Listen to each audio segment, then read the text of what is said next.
정말 G7에서 그러한 선포와 결정을 했다면 한국은 더더욱 일본을 옥죄어서 숨통을 끊어놔야 합니다. 일본은 지금 발반하야 순한량이 됩니다.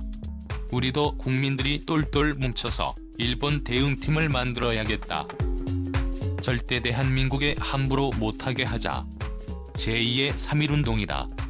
여보세요. 일본이 최근 한국의 선을 넘는 도발을 계속했다가 세계 최강 7개국 G7이 일본과 모든 교역을 끊어버리겠다는 파격적인 발표를 해 난리가 나버렸습니다. 며칠 전 일본 자민당이 한국 대응 전담 조직을 만들어 대대양국 정책 검토팀 1차 회의를 연 것으로 알려졌습니다. 이 자리에서 야마다 켄지 워킹팀 사무국장은 한국에 고통과 아픔을 주는 대응책을 검토해야만 한다는 의견들이 있었다. 일본은 한국에 어느 때보다 강력한 자세를 보여줘야 한다는 일치된 의견이었다고 말했습니다. 또한 그는 이제부터는 한국의 단순히 항의하는 것뿐만 아니라 특단의 대책을 만들 것이다라고 전했습니다. 실제로 일본 정부는 한국산 제품이 일본에 들어올 때 관세를 인상시키고 한국인들의 일본 내 송금과 비자 발급을 정지시켜버릴 것이라는 파격적인 발언을 해 논란을 키우고 있습니다. 이뿐만이 아닙니다. 현재 일본은 한국의 국가 경제를 완전히 무너뜨리기 위해 충격적인 프로젝트를 진행 중에 있는데요. 2년 전에는 일본 기업들이 한국의 반도체 핵심 소재인 토토로의 질즉 불화수소 등을 수출하지 못하도록 하는 수출 규제를 했다면 이번에는 한국 기업들이 일본에 수출을 하지 못하도록 하는 수입 규제를 준비하고 있다는 충격적인 소식이 전해졌습니다. 일본 정부가 대만의 티센스에 일본의 대규모 반도체 공장을 건설하면 총 8조 3천억 원의 건설 비용 중절반인 4조 1,500억 원을 지원해주겠다. 나는 파격적인 발표를 해 TSMC와 밀월 관계를 형성한 데 이어 이번에는 미국의 마이크론에도 수조 원대의 반도체 공장 건설 지원금을 대줄 것이라는 사실이 밝혀졌습니다. 마이크론은 세계 3위 디램 반도체 생산업체인데요. 일본에 집계될 대규모 마이크론 공장으로부터 모든 메모리 반도체를 공급받아 한국의 삼성전자와 SK하이닉스의 일본 수출을 막아버릴 수 있다는 의도입니다. 24일 니혼게이제이 신문 니케에 따르면 일본 정부는 내달 국회에 제출할 2011회계 연도 2021년 4월에서 2022년 3월 보정 추경 예산안에 첨단 반도체 기업을 지원하는 기금 재원으로 약 6천억 엔 약 6조 2천억 원을 반영할 예정입니다. 일본 정부는 이 중 4천억 엔을 구마모토운 본연의 반도체 공장을 집계로 한 세계 최대 파운드리 반도체 위탁 생산 대만 업체인 TSMC 지원에 쓸 예정입니다.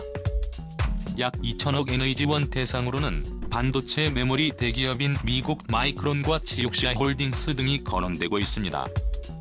일본 반도체 기업인 ELP다 메모리를 인수해 히로시마에서 디램 공장을 운영하는 마이크론은 시설 확장 투자 계획을 놓고 일본을 포함한 각국 정부와 협의하고 있다고 밝힌 바 있습니다. 일본 정부는 투자에 일부 지원을 미끼로 마이크론의 증설 투자를 자국으로 유치하겠다는 전략을 세운 것으로 관측되고 있습니다. 니케이는 기시다 후미오 완전 무능 총리가 지난 19일 인터뷰에서 최근 TSMC가 화제가 되고 있지만 미국 반도체 메이커 유치 등 앞으로 민간 영역에서 다양한 가능성을 넓히는 것이 중요하다라고 말했다며 기시다 정권이 한국으로부터의 수입 의존도를 완전히 없애버리고 일본 내에서 모든 것을 해결하려는 충격적인 계획에 대해서 설명했습니다. 일본 내에서 모든 것을 해결하려는 충격적인 계획에 대해서 설명했습니다. 그리고 오늘 영국 리버풀에서 열린 G7 회의에서 일본 외무상은 한국과 회담을 하지 않겠다며 이제는 대놓고 한국과 교류를 끊어버리겠다는 도발까지 걸어오고 있습니다. 자, 그런데 놀라운 반전이 일어났습니다. 바로 한국 때문에 말이죠. 미국과 중국, 프랑스를 비롯한 전 세계 핵심 국가들이 동시에 일본에 충격적인 발표를 한 것인데요. 최근 프랑스가 다시는 일본을 방문하지 않을 것이다라고 말해 일본이 대충격에 빠졌습니다. 프랑스 유력지 르 피가로의 도쿄 특파원으로 활동하고 있는 레지스 아르노 기자는 10일 일본 경제 주간지 도요 기자 이동양 경제 세계 12개국 중 영어 능력 78인 일본에서 확산되는 외국인 혐오라는 칼럼을 게재했습니다.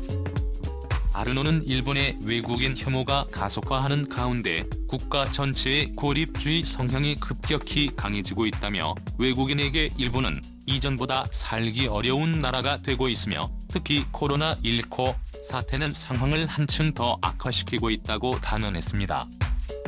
일본은 다른 민주주의 국가에서는 감히 실행하려 들지 못할 수준의 무례하고 독단적인 방법으로 외국인 입국을 봉쇄하고 있다. 이를 통해 일본 정치인들은 자기 미래를 일본에서 찾으려 했던 외국인 학생 노동자 투자자들의 계획을 엉망으로 만들었다. 코로나19 미크론 변이 유입 우려가 있는 아프리카 10개국에서 일본인이 들어오는 것은 인정하면서 일본 거주 외국인의 입국을 막는다는 것은 정말로 충격적이었다.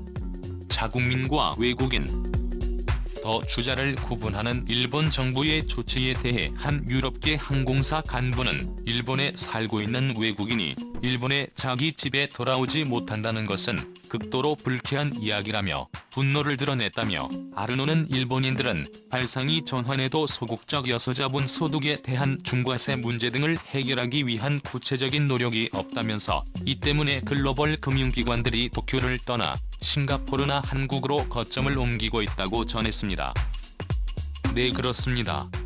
일본 정부의 너무나 후진국스러운 정책 변화와 최악의 외국인 대우 때문에 일본에 있는 프랑스 미대국 기업들이 너무나 분노한 나머지 이제는 일본을 떠나 한국으로 대규모 이동을 시작했다는 것입니다. 일본 입장에서는 너무나 충격적인 일인데요. 이것이 끝이 아닙니다. 대만 독립전쟁 확실히 말해둔다.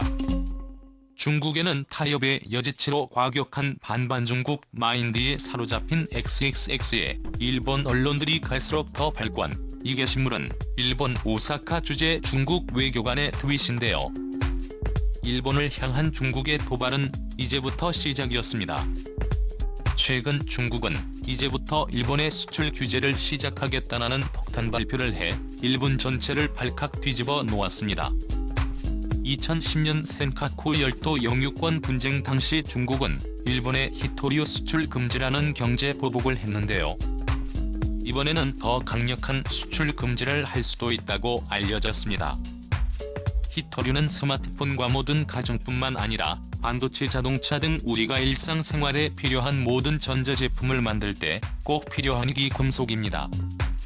그런데 전세계의 히토류 점유율 90% 이상을 중국이 차지하고 있다 보니 중국이 일본의 히토류 수출을 완전히 끊어버리게 되면야말로 일본의 산업 전체가 한순간에 마비될 수 있습니다. 반도체를 만드는데 꼭 필요한 히토류이다 보니 한국으로부터 반도체를 수입하지 않으려는 수입 규제를 준비하던 일본의 계획이 완전히 산산조각 나버렸습니다. 세계 최대 규모의 시장인 미국과 중국 사이에서 고도의 외교 전략으로 두 국가 모두를 잡는 데 성공한 한국과는 달리 일방적으로 미국의 뒷공무니만 쫓고 있는 일본의 국익은 생각도 하지 않은 채 무조건 미국의 시키는 대로만 하는 일본의 단순한 외교 전략 때문에 결국 파국을 맞이하게 됐습니다. 일본이 그렇게 믿고 있었던 미국도 일본에 충격 발표를 했습니다. 미국 의회조사국은 한국과 일본의 관계가 민감한 일제강점기에 끊임없이 험난하다고 평가하며 2년 전 일본의 수출 규제 때문에 한국과 일본 양국 관계가 급격히 악화했다며 일본을 비난했습니다. 일본 입장에서 이번 미국의 비난이 더욱 더 충격적이었던 것은 보시면 워싱턴 국무부 청사에서 웬디 셔먼 미국 국무부 부장관과 최종건 한국 외교부 2차관 그리고 모리 다케오 일본 외무성 사무차관이 참석한 한미의 3자 회담 자리에서 이런 발언이 나왔기 때문입니다. 맨전 앞에서 대놓고 미국이 일본을 질타한 것인데 G7과 코드에 한국을 편입시켜야 한다는 미국을 막아서고 있는 일본에 대놓고 경고한 것이나 다름없다는 평가입니다. 게다가 최근 미국 공화당 하원 의원 35명이 바이든 행정부의 한국전쟁 종전 선언을 반대한다는 내용의 서한을 보냈는데 일각에서는 일본이 로비한 것 아니냐는 주장을 제기하고 있습니다. 바이든 행정부에 이어 중국까지 한국의 종전선언을 적극적으로 추진하려 하자 북한에 매장된 엄청난 규모의 천연자원과 인프라 건설 등 경제 협력을 통해 초대박이 나란국의 배가 아파하는지 일본이 한국의 종전선언을 필사적으로 막기 위해 온갖 행동들을 하고 있는데, 이번 미국 공화당 의원들이 종전선언 반대 서한을 보낸 것도 일본이 로비했을 가능성이 높다는 것입니다. 이에 화가 끝까지 난 바이든 행정부가 일본과 한국의 고위 관료들이 모두 모인 자리에서 이렇게 대놓고 일본을 강하게 질타하며 엄청난 수치심을 안겨주었느냐, 이제는 일본의 전직 관료들까지도 제발 한국에 덤비지 말라며 일본 정부의 혐한 정치 비판하기 시작했습니다. 경제산업성 고위 간부 출신의 평론가인 국가시계 하치 66은 시사주간지 주간 아사히에 대만 기업에 휘둘리는 슬픈 일본이라는 칼럼을 공개했는데요. 그는 칼럼에서 대만 TSMC에 대한 일본 정부의 굴욕적 특혜를 언급하며 1988년 세계 반도체 시장의 절반 이상을 차지했던 일본이 이제는 10%에도 못 미치는 지경이 됐다고, 글로벌 톱10 일본 기업은 단 한 곳도 없다고 한탄했습니다. 이어 기술적으로 한국 기업을 상대로 최첨단 경쟁에 뛰어드는 것조차 불가능하다라며 일본 정부가 한국에 수출 규제를 하는 바람에 이제 일본은 한국에 아무런 부탁을 할 수 없다. 이 때문에 유일한 일본의 선택은 대만의 시스템스의 굴욕적인 보조금 혜택을 주는 것이고 모든 돈을 대만에 빼앗기게 됐다라고 비판했습니다. 오늘도 감사합니다. 최고로 멋진 하루 보내시길 바랄게요.